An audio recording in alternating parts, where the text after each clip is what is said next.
Hello guys, আসসালামু আলাইকুম। কিতা ওরা আছেন বেলা। তো আজকে আমি বাংলাদেশের উদ্দেশ্যে মালয়েশিয়া এয়ারপোর্ট যাইব। তো এখন রাত 4টা বাজে, আমি এয়ারপোর্টের উদ্দেশ্যে রওনা দিলাম। আর আজকে দেখাইমু আপনারা খুব সুন্দর একটা দৃশ্য মালয়েশিয়ার এয়ারপোর্টের। সো আমি মেট্রো দিয়া যাইমু। আর মেট্রো দিয়ে আমি আইসি আমার টার্মিনালও। তো এখন আমি এক টার্মিনাল থেকে আরও টার্মিনালও যাইমু।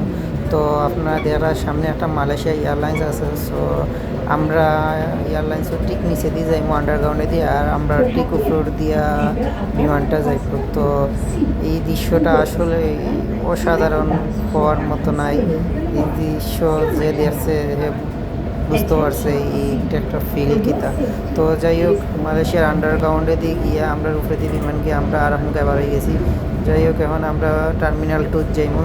আর আমরা ফ্লাইট হয়েছে ভোর 6টার সময় আপনার কোয়ালালামপুর টার্মিনাল 2 থেকে।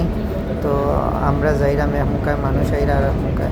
তো কোয়ালালামপুর এয়ারপোর্ট হাজার হাজার ফ্লাইট, অনেক দেশের ফ্লাইট আয়। সো এটা খুব বড় একটা এয়ারপোর্ট, আর অনেক বড় তার এরিয়া।